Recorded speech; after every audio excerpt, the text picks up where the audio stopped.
Hello.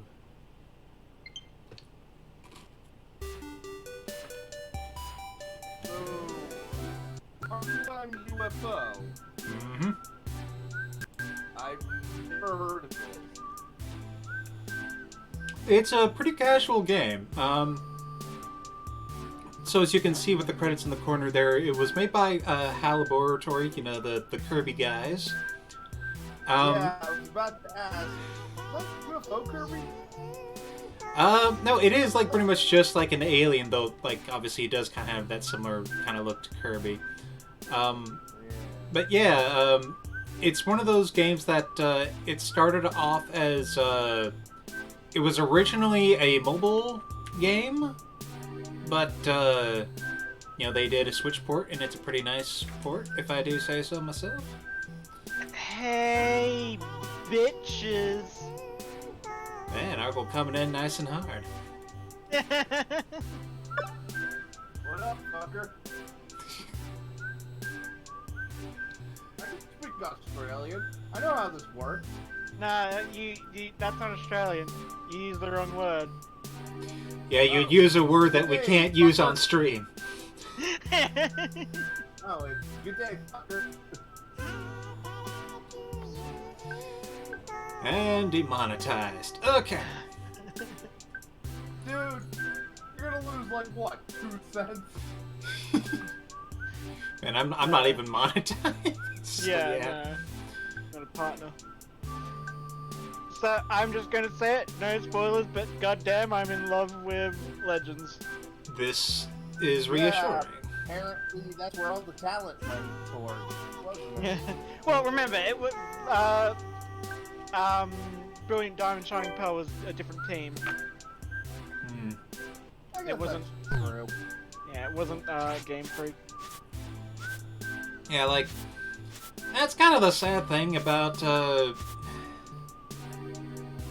Brilliant Diamond and Shining Pearl is that was just like the most cookie cutter. No one really wanted to do this kind of port. Like it's mostly competent, you know, except for the whole, you know, issues with glitches. But it's like it was no one's passion project. Yeah. As much as I want to defend it, if Jared ever does top 10 week 20 games, it'll be bad. No, because that was last year, not this year. Yeah, sorry. Last year.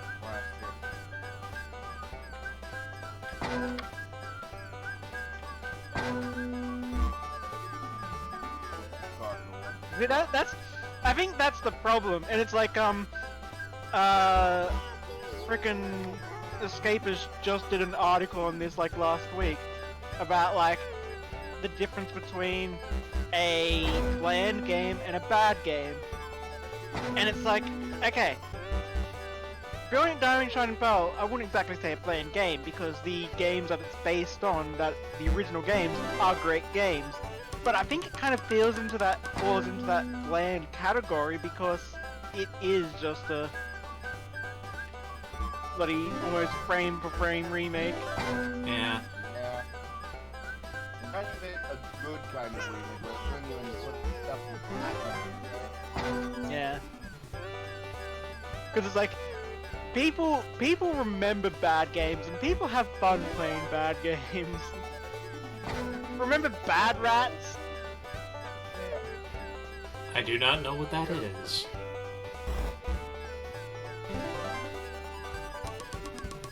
It was a physics-based puzzle game where you had to like basically torture these horribly modeled rat people things, and it was like a $5 game on Steam, so people would even jokingly gift it to random people. I think that's how I ended up with my copy of it. Yeah, like I could kind of see how that works out because that's basically a meme by that point. Yeah. Here, I got to get the wrath of loathing.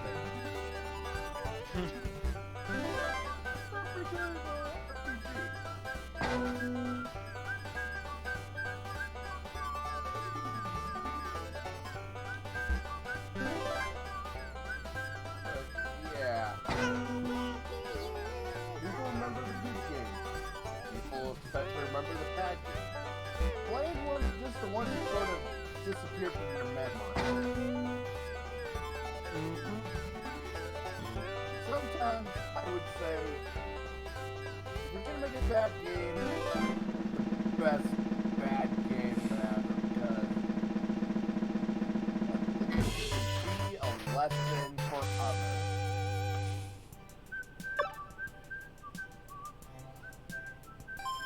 And only Activision and EA would stop thinking of their lessons to follow rather than lessons to avoid. But, I mean, there's all the hope now that they're owned by Microsoft. Yeah, which is like, Microsoft may be evil, but at least they keep their shit right. yeah, it's the kind of thing where, like, I know there's obviously, you know, legitimate things to be worried about, monopolies and all that, but it's like, might as well just have them all get all swarmed up into one thing at this point if they can't handle it on their own. Yeah, and if I'm being honest, if I'm gonna live under something that's evil, I'd rather live under lawful evil, because at least lawful evil has See, structure. here's the thing. I'm not sure if you could... Okay, Microsoft as a whole, yes, but I think the Xbox division of Microsoft might not be so evil. Maybe lawful neutral. Yeah, because it's like, Yeah. Like, I would say this. I do enjoy some of the things that Xbox has done and, like, has done pretty decently because of, like, I dare say they do backwards compatibility better than Nintendo. yeah. Because of- PlayStation.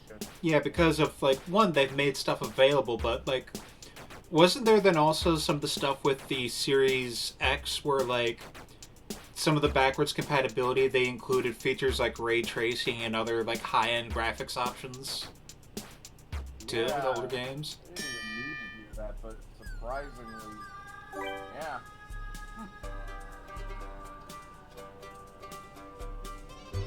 I mean, bloody, trying to remember his name. Frickin' the spokesperson for, Xbox. Blank on his name at the moment. It's like Phil Spencer, I want to say? Phil Spencer, that's right, yes. Because it's like, basically, there was this one of the things that he basically came out and, like, he had on Twitter. It was like, yeah, we've talked with Sony, and we at Microsoft plan to keep, you know, games cross-platform, like Blizzard Activision games cross-platform, because Sony is an important member of the industry, and I'm just like, okay, yeah, that is definitely a PR move, but at the same time, it's like, you wouldn't really have many others like actually say stuff like that. Yeah, because it's like, I have to admit, it go ahead. Yeah, go ahead. I was just gonna say, because like it's one thing for them to say it, but it's also another thing, like, hopefully they will follow up with it, because like that is kind of an admirable thing that they think to, like, yeah, like they're, because nobody would have been at all surprised if they decided to just take the whole thing and run. Yeah. Like, they literally could coup de grace PlayStation and just cripple, one of their legs. But, in doing this, not only do they get the good PR, but I think healthy competition is kind of important for this sort of thing, because if you can beat healthy competition, just putting yourself on top in the long run. I mean, there's also the fact that they're just now like, it's like the true thing is like, yeah, we can use cross-platform to sell Activision Blizzard games on Sony, and we still rake in the profit. So. That is so smart. Which, you know, But at the honestly, same- considering how supply line things have been going, and people are probably only going to get one console or another, being able to benefit from both is good. Well, that is also why Microsoft is probably also going for all in on the Games Pass. Because if people are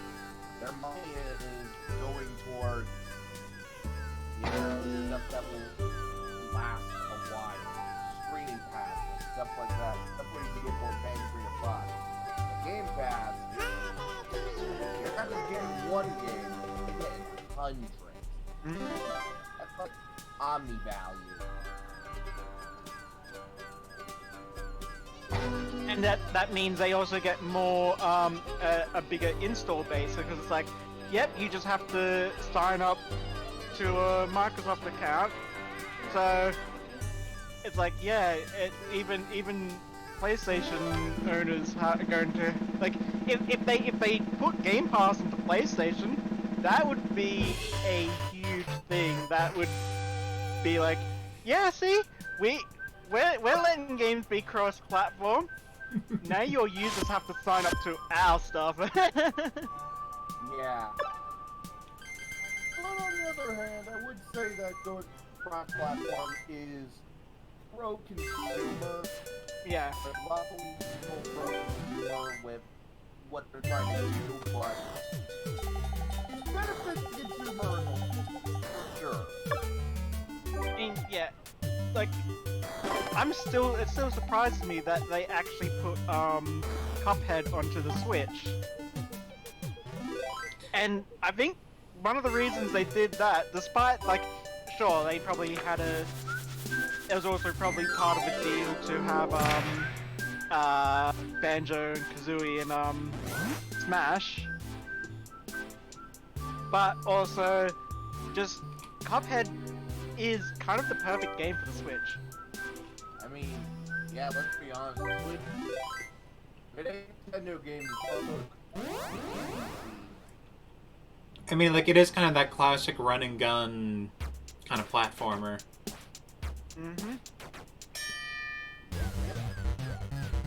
Something that you can play for 15 minutes while you're waiting in line or something like that, make progress, and then put it back in its carry case.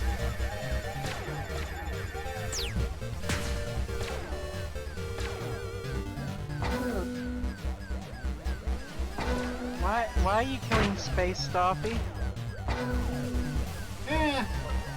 I'm getting paid for it.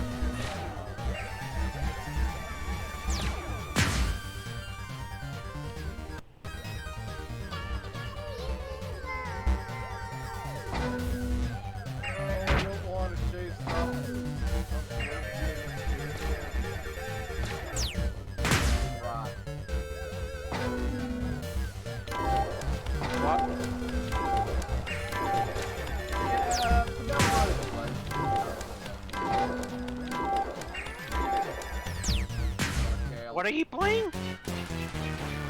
Now, I was making a movie reference. I was gonna move people reference of DuckTales and right.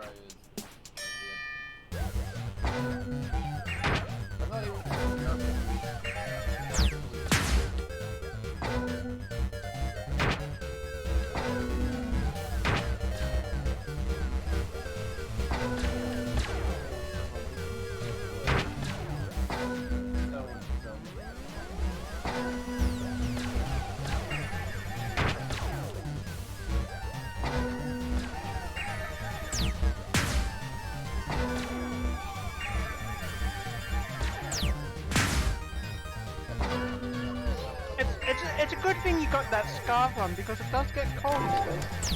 Yes.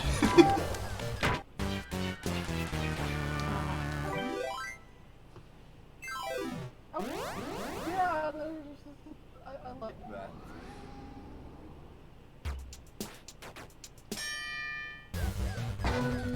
It's a nice little feature.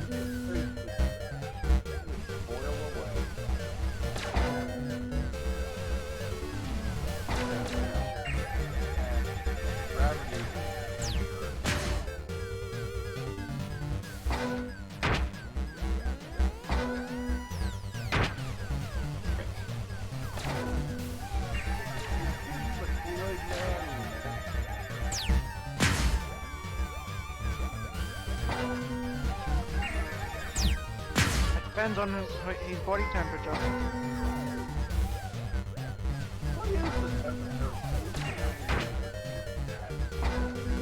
Oh, he is cool.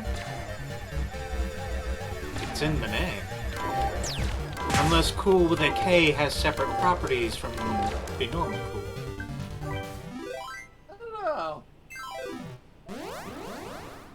now I'm trying to think. You know, it's a thought. Okay, so my plan sure is a magical craft or so on. Maybe I'll make a glass of gold and have it be the Kool-Aid Man. Basically a glass gold, right?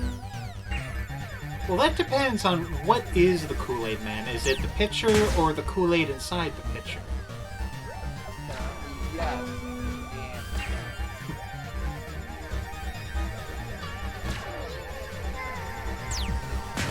The company straight up said pretty much said, yeah. Don't forget, he's also a Marvel character. Yep. Yeah, what is the Marvel comic?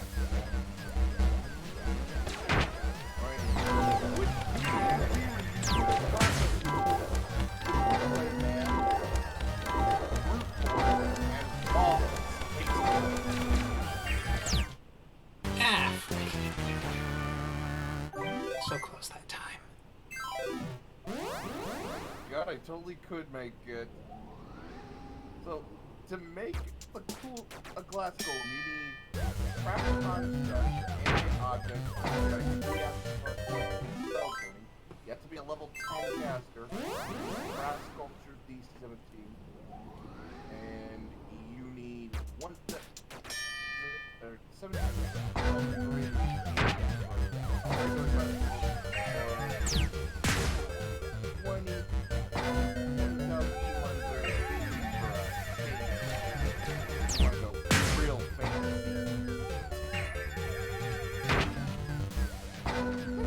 doable.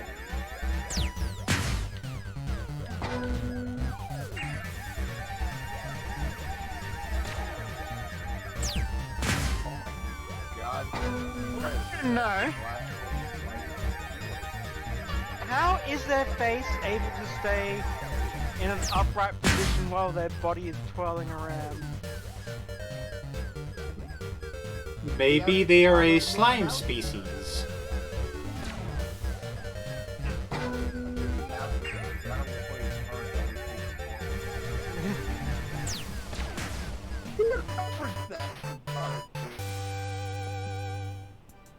If that ain't a superpower, I don't know what is.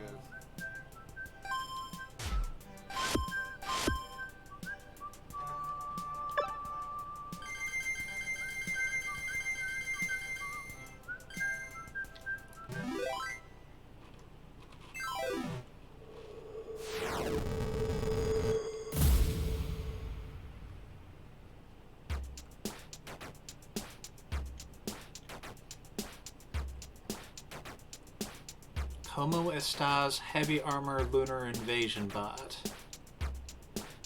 Okay.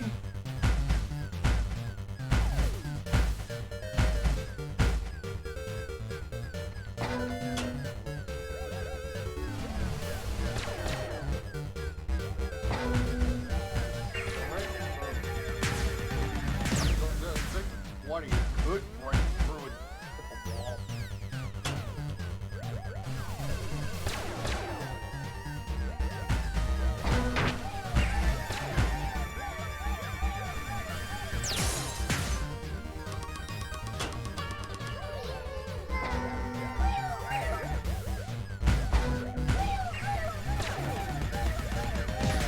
Strength of 20 is...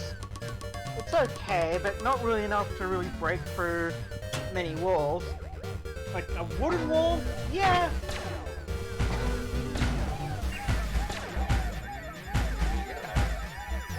But it's not the strength check that you need. It's not the strength that you need. It's also athletics. I believe that's what it would fall under. Or it would be an attack roll. Well, And damage.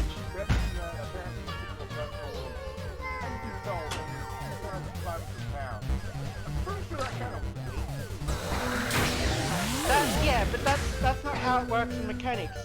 The wall would have an AC, it would have a hardness, and it would have a HP.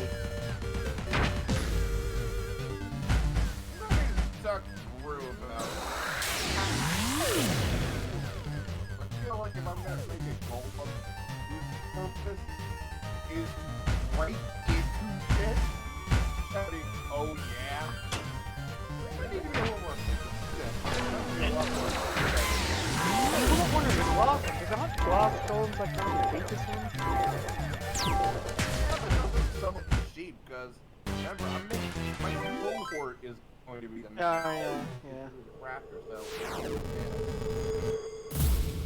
and plus, when am I ever going to be able to make the Kool-Aid Man?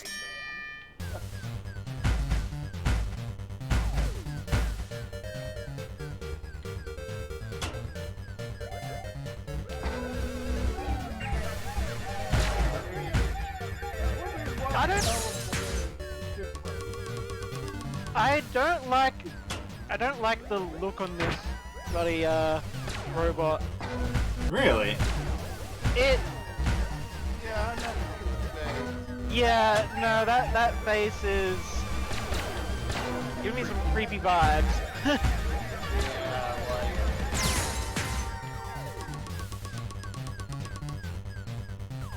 Yeah, I can kind of feel creep. Yeah, it kind of looks like creepy ordinary Japanese businessman.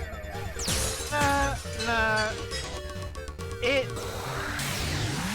It looks like someone that is high and also like a peeping Tom.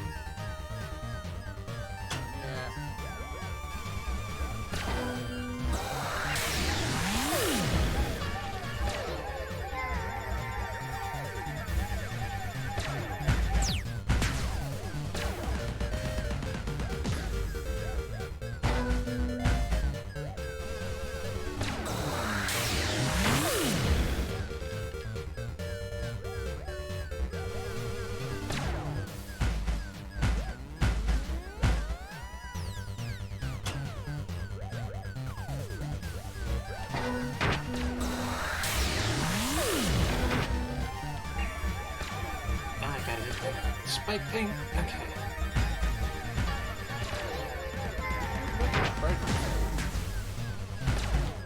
I mean, pretty pirate.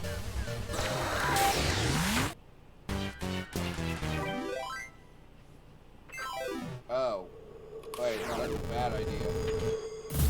Apparently with the construction, it even says with the note, creating a treasure golem is a trying task left to mage as the number of greater or destroyed by this creatures is anime, instinctively seeking out its spell casting. Right?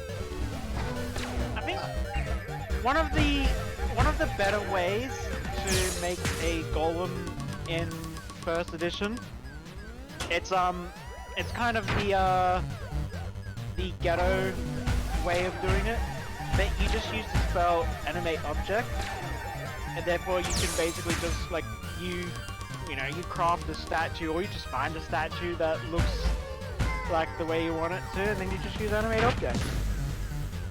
Therefore, if it's destroyed, it's like it's not as costly. You know, with that in mind, I feel like we had lost potential with the one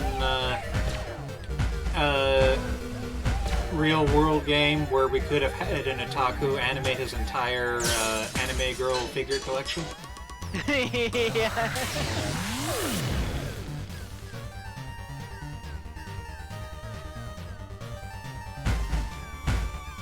Unfortunately, animate object doesn't actually give them any kind of autonomy. Yeah, but let's be honest, the kind of guy who would animate it, I don't think cares. No, he probably would. He'd want all his waifus to tell him how good he is. Because that's the order I'm just doing. They don't have to... An anime object they can't speak unless they've actually got a voice box already. So I believe the real difference is that like a golem basically has I think they've essentially got an intelligence, whereas animated object they're you're kind of imparting your will onto the object without actually giving it any sort of semblance of life. Actually, a bit of a joke golem that would be the kind of thing that you would send onto your player.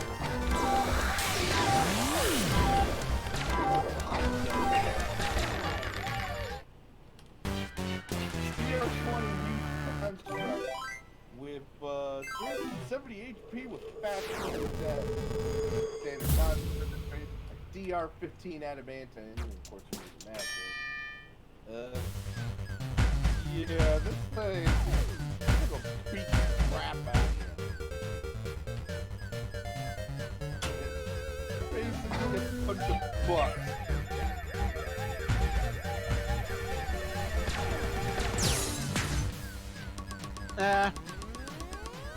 What you do in there is one idea that I love, and it's something that I might end up doing once my Pillars and Shackles game starts. And that is sending a bunch of my undead minions over to the enemy.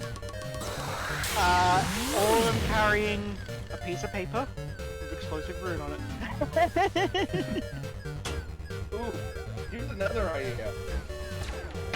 Do that, but also carry feather token. Yeah. The classic drop the feather token anchor onto the enemy ship. Ooh, I've got that magic glue. I glued out the cannonball. You know, at this point, just send over the undead just to price the enemy.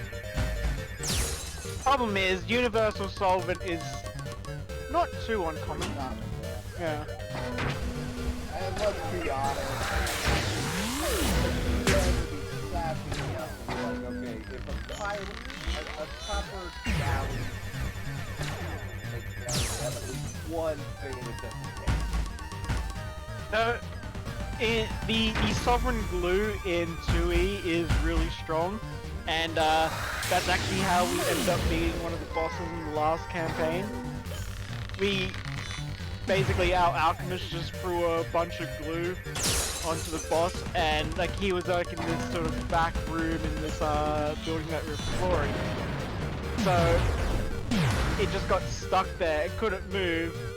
And then later on, when we were talking to like the actual owner of that building, it's like, oh yeah, that crystal dragon guardian of yours. Yeah, we kind of glue it to the back wall of the secret room. help me! I gotta go to the bathroom. Luckily, it was a construct, so you know it wasn't a cruel thing. I got a bitch of an itch.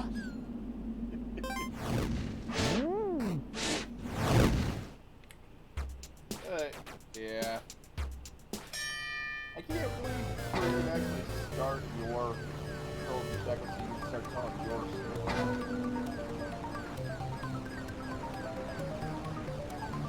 Yeah, we compare notes and see how we solve our plot, our respective plot.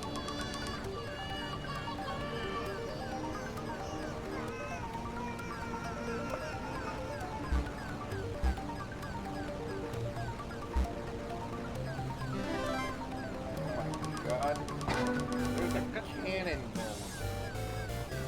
going. This guy looks very confident for someone that is clearly not getting away. Mm-hmm.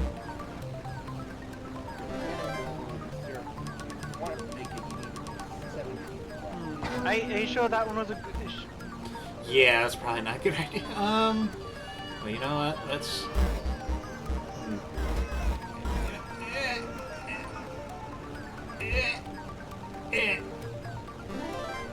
Yeah, that'll mostly work.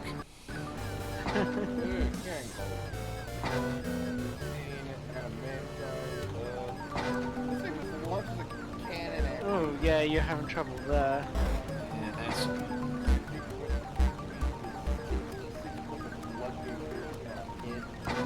There you go, you got the head.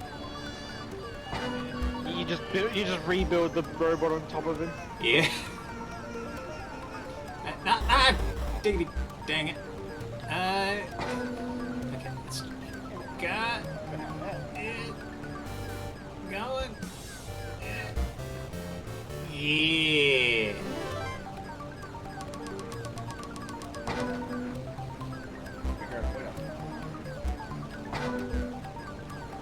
Just get this last piece.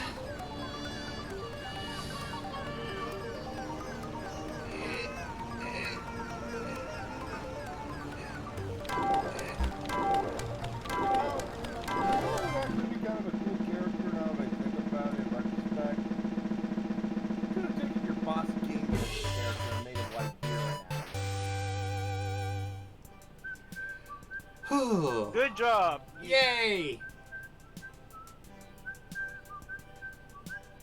Because a wyvern is basically a wyvern kobold hybrid, so you kind of make him a big lizard folk.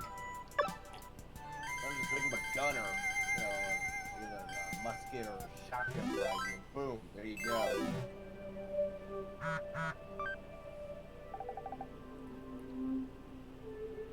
Good job, UFO. Despite a few complications, your work performance has exceeded our expectations. Thanks to you, we have managed to complete our research into Earth's work culture. Congratulations. Now come back home. Hey, here's a question. So, you're basically working on Earth, right? Does that mean you're working with a legal alien? Yes. What is up with her head?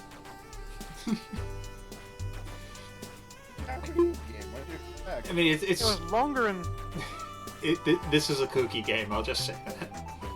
I might, considering how much time we have left, I think I might go ahead and go back and play some other stages. This is a game worth experiencing, I'll say it. It's like, it's short, weird, and sweet. I didn't realize I was that close to the end.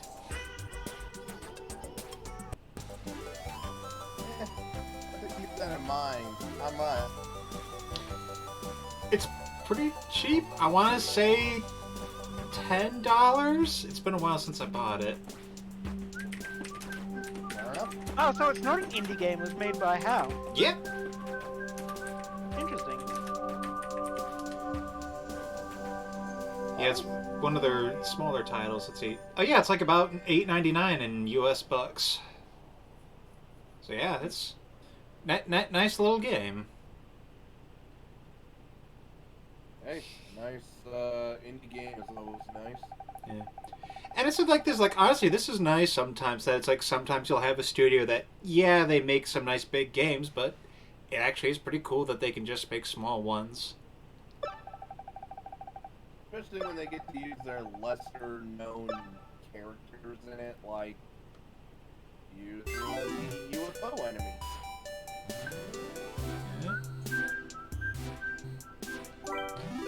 Actually, is there, like, it feels like there would be, like, the ability to unlock a Kirby skin, but I assume they wouldn't do that. Well, I'll have to take a look through what they got. I don't think they do, but let's see. I mean, there's also stuff I already bought, but let's see. I think that's, like, I was sitting there, like, as I was watching this, I was just sitting there thinking, like, why does this look so familiar? And it's like, yeah, because it's got all the HAL freaking charm to it. It's like, yeah, that is straight up the Kirby UFO. Mm-hmm. And you might have noticed in it a little bit in some of the backgrounds they had Box Boy from those ones. It's QB's UFO.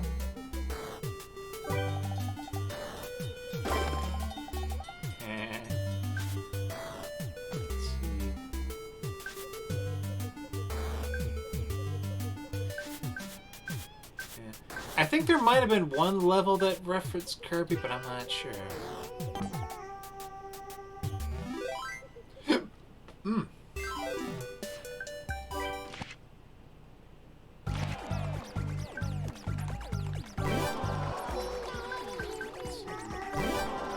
yeah, right, I forgot I got this one. Parasol and Friends.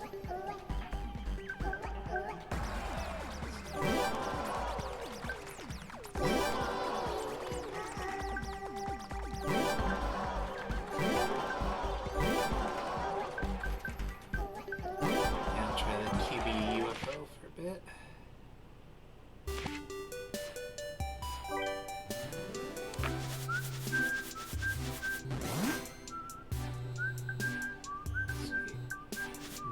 First, I'll take a look through it.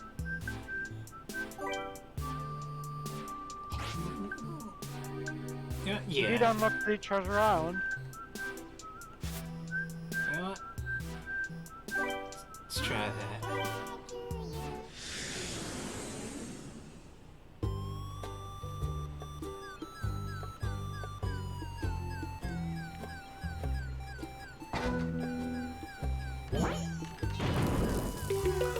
What? Okay. Ooh, secret dungeon. Treasure hunt in the mysterious ruins.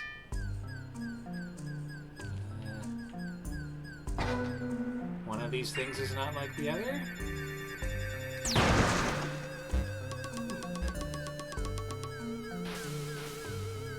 Ooh. Oh heck, so they actually kind of put like a full-on extra mode in here. That's cool.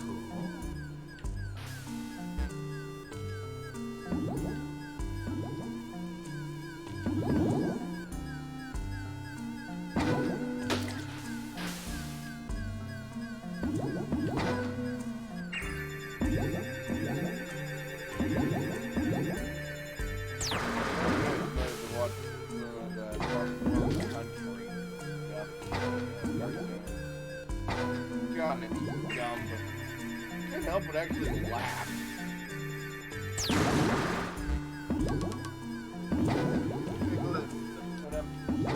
Whenever I watch Super Mario Super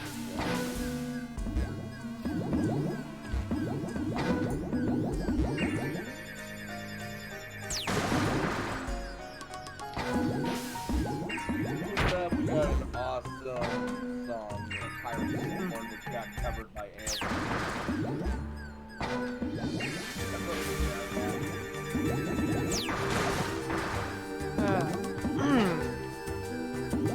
Oh, that was you totally meant to do that. Plus your content,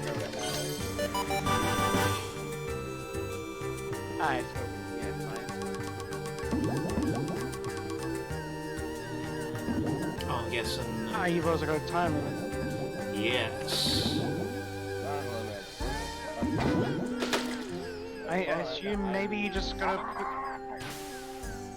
I assume you just gotta put the keystones onto the platform. Like, it looks like there's 3 locks. So, you know, hold on, I'm gonna break that big block. Oh god damn it! Now I got hiccups. Was it caused by aliens? Caused by me eating pizza. And there you go. Yeah. No, just kidding. Yeah, get out of here. Yeah.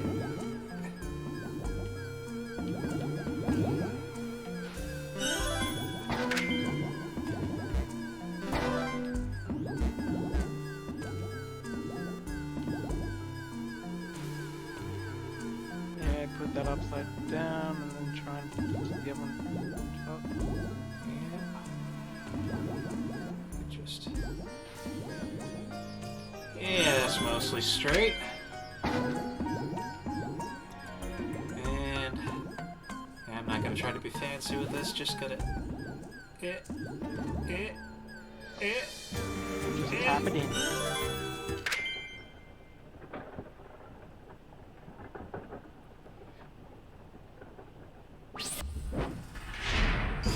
Yeah, that's yeah. fine. Yeah, just seeing it like that, it feels like the equivalent of like it's like, okay, did we solve the puzzle? And the GM's like, close enough. Yeah.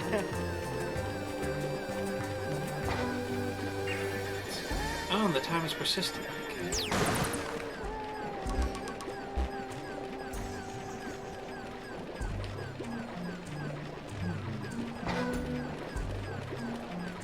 You know, it's funny because like there's a lot of weird games that I find out about simply because of watching marathons like AGDQ. So one that I saw recently this year was it's from the 90s. It's called like Three Dirty Dwarves. I believe it was a Saturn game. And it was all hand-drawn. The cinematics are the reason why it was really played. Like, it's just a standard sort of side-scrolling beat 'em up. But the actual cinematics are a delight. But yeah, the reason I brought it up was because there was one other game that it sounds kind of fun, where it's like you play as like different fish, and the idea is you're trying to escape the fish bowl and get to like a major body of water. And so it's like this whole sort of physics platform game where you're trying to maneuver from body of water to body of water in like busy towns and whatnot, sometimes just flopping across the street trying to avoid getting hit by cars. Actually, I think you're still in the fishbowl. That's right, yeah.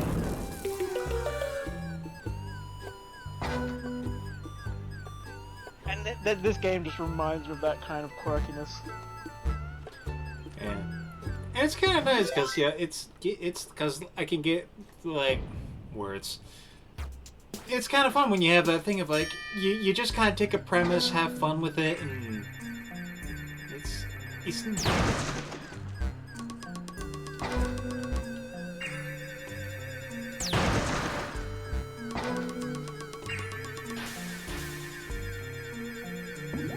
And of course, there's also the classic Iron Bread. I still need to like play that at some point. The whole premise of the game is that you are bread, trying to be toasted. I just remember seeing like videos of that on the internet for a while and thinking like, what the fuck is that?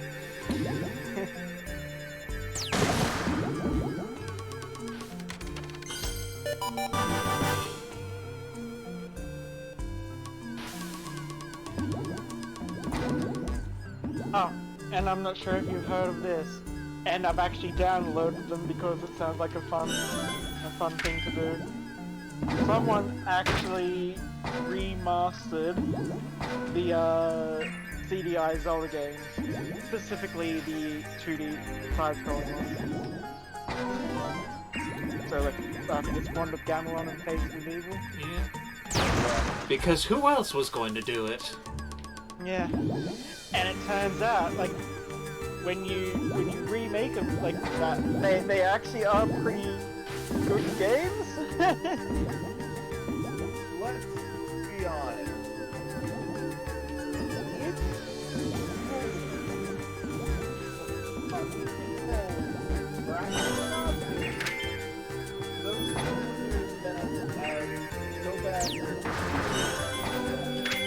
Yeah, like from what I understand, some of the big problem was just that like the physical hardware of the CDI, even when they had like the supposedly dedicated like game controllers, were not very good.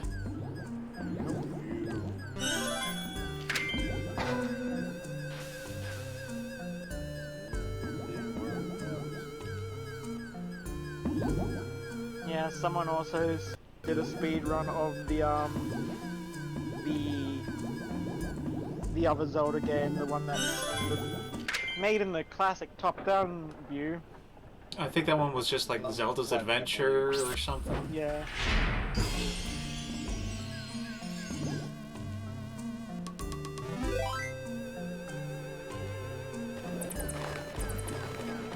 That game is so it's so busted. Bill, it's like it turns out that one of the big issues with that game was that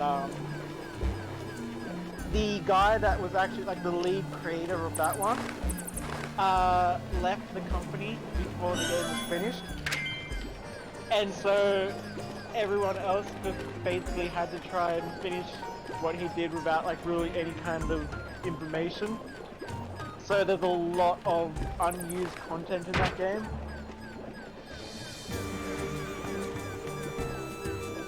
I'm just imagining anything of, is this a Zelda? Yeah. And it doesn't help that like they wanted to do like, oh yes, let's use FMVs. And so the only one that they were like, okay, you're the sound guy. That means you're good at sound.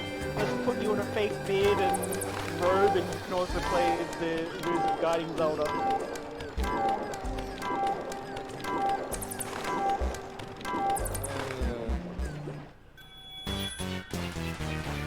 Apparently, he also made like a really cool like the overworld theme he made was supposed to be really good, but then he realized that people aren't going to be like the music resets every time you change screens, and people are only in like those screens for like maybe 5 seconds. So he's like, yep, I don't want to listen to the first 5 seconds of my song on loop. Yeah. So... Like, I want to say I remember listening to a MIDI rendition that's been on, like, VG Music or whatever site it was for a while that was really banging. Yeah. Because, yeah, like, it is a case of, like... That could be the thing. You can have the best song in the world, but if you're just subjected to, like, the first 5 or 10 seconds of it every time you go to a new screen, you would get sick of it. Yeah, I love Megalovania, but I have to hear the da-da-da-da over and over again. I would smack it, man. So, Brian, you're saying that if you were to listen to the opening bars of Megalovania over and over again, you would you would have a bad time? Oh, god damn it, I walked right into that. I legitimately walked right into that.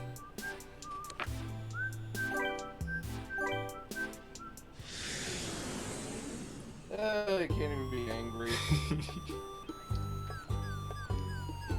I just remembered the other... Yeah, I remembered the other day that the Undertale Stronger Than You animation was a thing that existed and watched it again.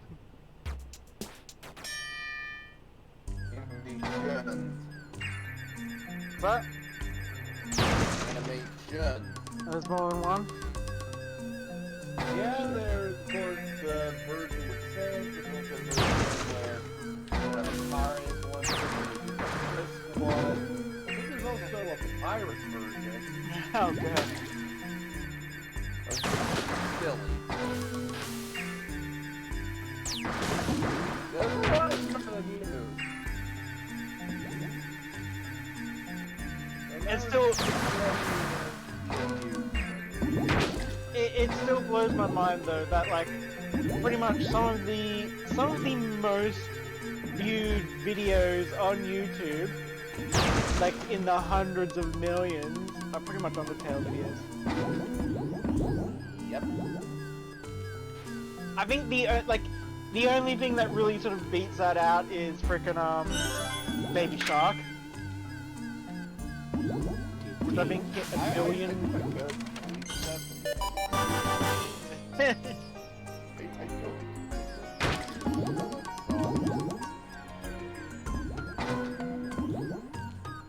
Oh god, remembering it and now I want to cry. Yeah, Baby Shark is the most viewed YouTube video. Which for me is really weird to think about, because I just remember that as being something that, like, was sung around the campfire for, like, Boy Scouts and stuff.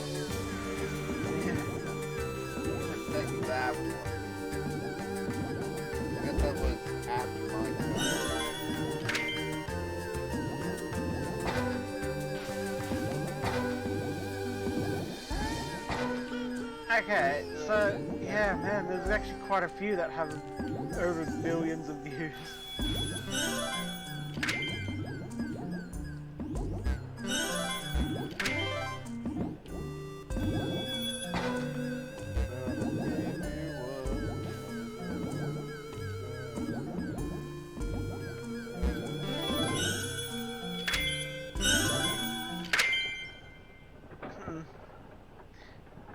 Gangnam Style is still the holder of the most viewed video for the longest time. Gangnam Style held that record for 1,689 days. And there's a blast from the past. What happened to him after that? One other song and then it just sort of disappeared. I think he did there was a song that came out like last year that got some attention.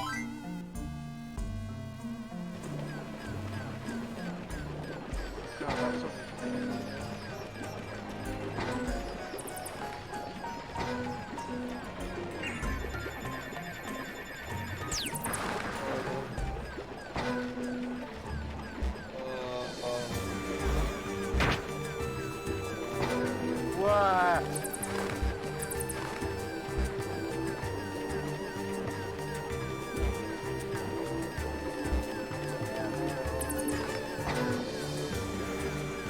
Oh, don't worry, there's more bullshit coming where that all came from. Remember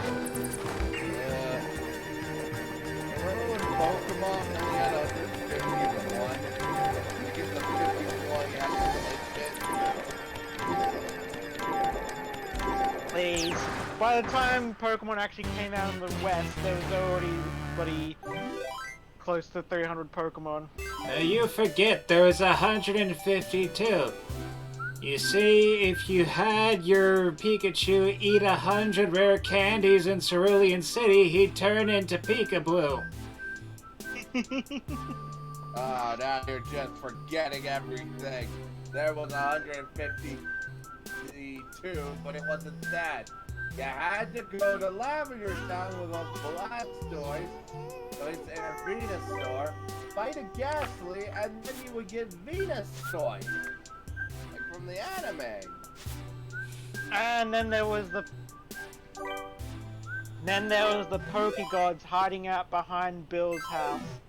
Oh yes, I can't forget Oh, that. under the truck. What was that? No, Mew was under the truck. Oh right, The yeah. Pokegods were behind Bill's house. That's right, yeah.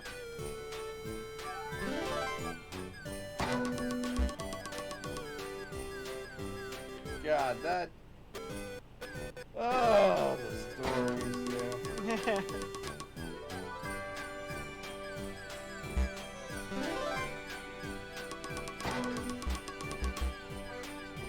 Yeah.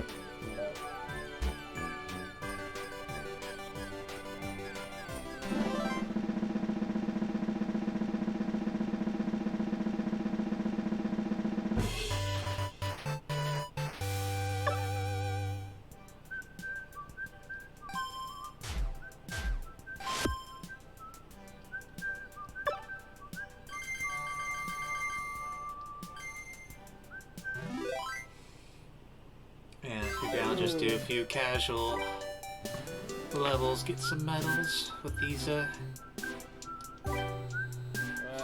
it's getting really close to passing out.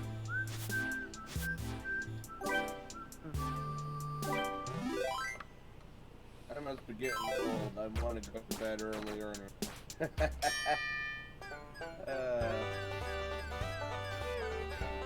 And now I'm gonna be looking at old Pokegod rumors.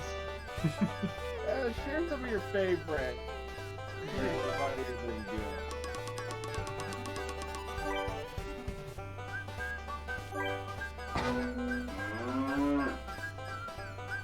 I admit I'm feeling a little nostalgic about that. The 90s. Where you could go on the internet and lie.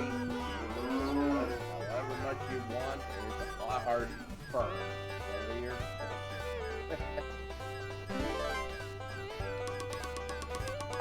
Yes, Buster, I do believe people would go under if it's allowed.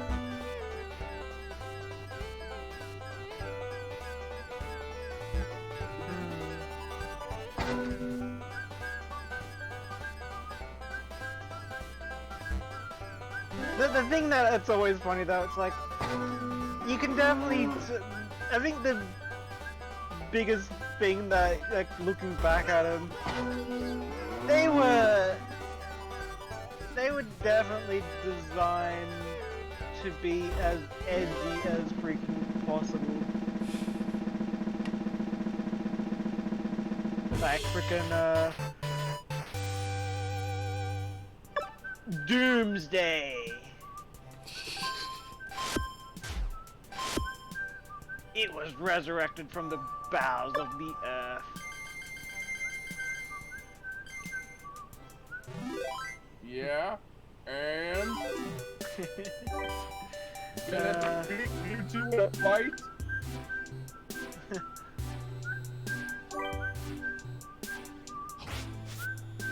No, then I don't want it.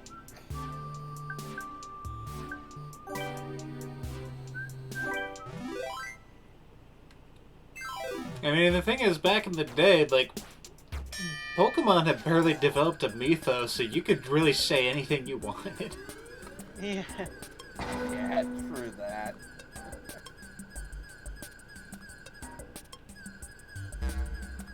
So remember, of course, one of the other, yeah, the Yoshi one. That was wasn't that Nintendo Power that did that as an April Fool's? Well, I think it was like Game Informer or Game something. Yeah.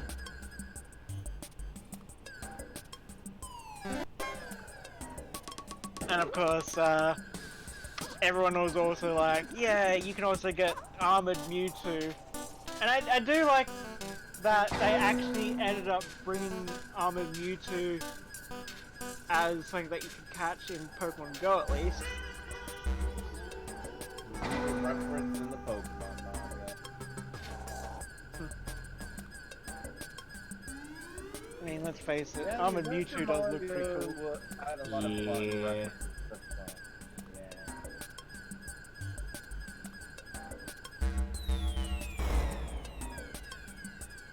Anyway, I'm going to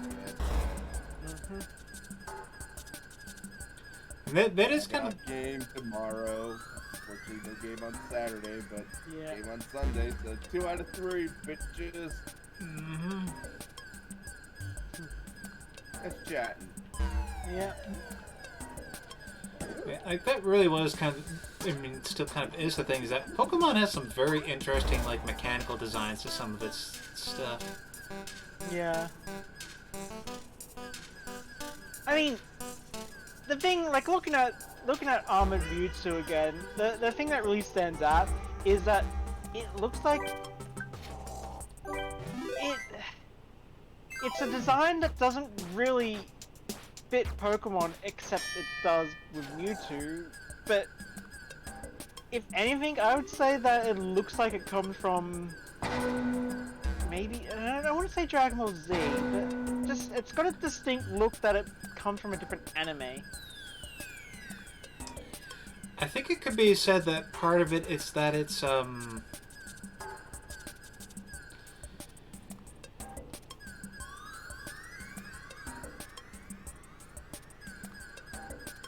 like, there's something sci-fi, like, it's definitely something where it has the feel of, almost as if, compared to the rest of the, you know, the games that was introduced in, it feels like something where the universe is suddenly taking itself a lot more seriously. Yeah. Like, it's the kind of thing that makes you think about how, like, in the background of the games, there's always seems to be this stuff about how, oh yeah, like, I mean, okay, we didn't have Kalos at that point in time, but there's a thing like, oh yeah, there was a war hundreds of years ago, or,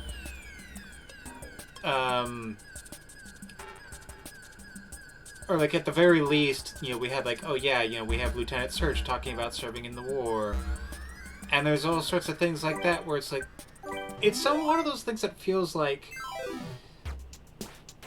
you kind of get the feeling that the Pokemon of the present day is something that it's kind of cutesy and it's kind of safe, but that's because it's something we are seeing in the context of a past that has long since disappeared, or at least has gone into the background.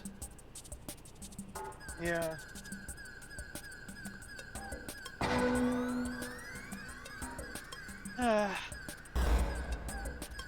And I think it also is a part of it that I think it's because specifically it was used in the first movie, so the first movie's animation was of a higher quality than like the anime. Yeah. And so it kind of has that 90s sci-fi anime look to it, whereas the show generally has, the more kid-friendly, not so dark and gritty fantasy feel. Yeah. Yeah, because, that is kind of a thing, like, I think when you think about how, with how the first generation was still kind of feeling itself out, it had much more of a, mad science kind of feel to some of the more notable elements of it, with, Mewtwo and all that. And it's like, sure, we had, like, ghosts and things like that, but that was still something that was being, like, literally, you were perceiving them through the eye of technology with, like, the Sylph Scope and all that. Like, yeah. It's that kind of thing where it's, like, almost a thing of, wow, we live in an era when technology can do almost anything, and... Like, it wasn't really until Gen 2 that we kind of started to get more of an emphasis on a sense of mythology. With how we had stuff like Lugia deep under the sea, or Ho at the top of the Tin Tower.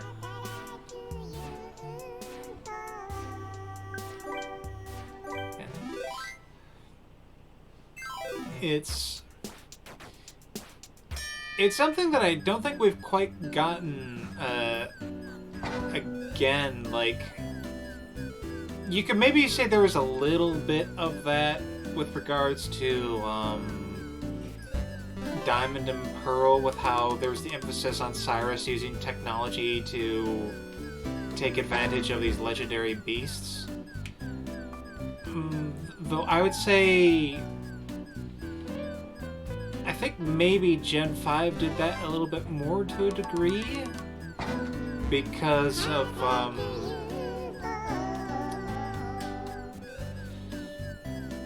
like, at least in terms of, like, some of the Pokemon we got there, you had stuff like Genesect, however you want to pronounce it.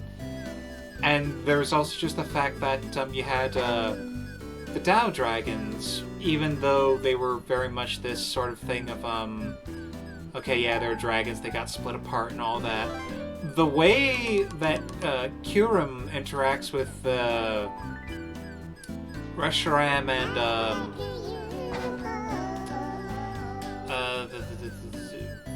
Reshiram, Zekrom. Yeah.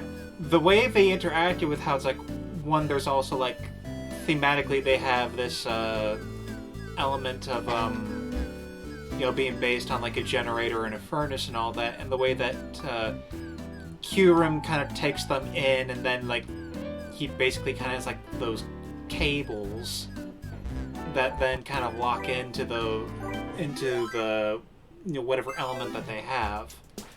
Kind of feels like it emphasizes this sort of artificial kind of connectedness. Yeah. Also, I just want to say, yeah, that because of how pillowy and jiggly that is, kind of looks really delicious. Yeah. It's like, oh man, like that would be like just perfect frickin' I forget what it's called. It's kind of custardy, putty, like. Yeah. But yeah, just that looks like that'd be lovely to just dig a spoon into and Flan. I'm thinking of flan. That's what I'm thinking of. You are. Yeah. God damn, I should pick up some flan at the store tomorrow and have that for dessert.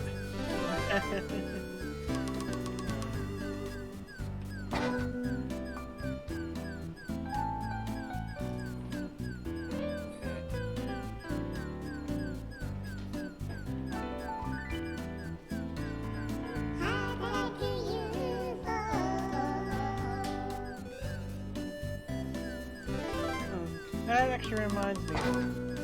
I never did actually watch, never did watch Mewtwo Strikes Back Evolution. Oh, the 3D remake? Yeah. Yeah. I'll admit, I kind of forgot that existed. Like, I'll be honest, that it just seems like such a superfluous thing. Yeah. It's like, apparently it is, again, just that whole, it is a frame-for-frame remake.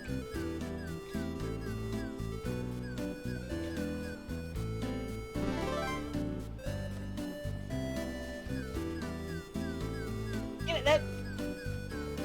I always find it funny how it's like, yeah, Disney's like, yeah, no, traditionally animated movies are a thing of the past. Then you look at Japan and it's like, freaking, some of the best-selling movies of all time are pretty much like, you know, Demon Slayer, a traditionally animated 2D movie. I mean, there is certainly a lot of effort and time that has to go into making that happen, but it's like, yeah, it can still be a thing that works. Yeah. The weird thing is, of course, the Demon Slayer movie is actually just the third season, or was it the second season?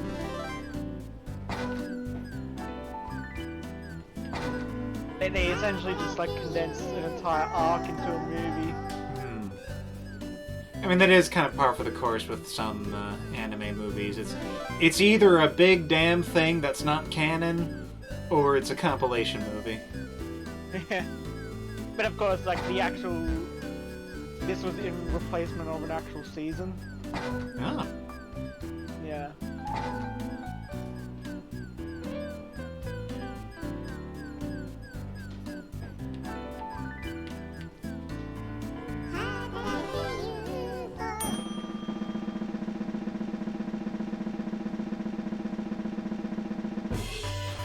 Yeah.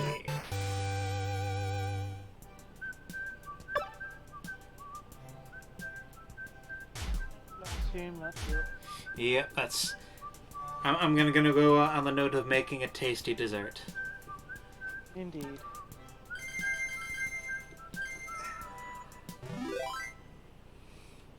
Yeah.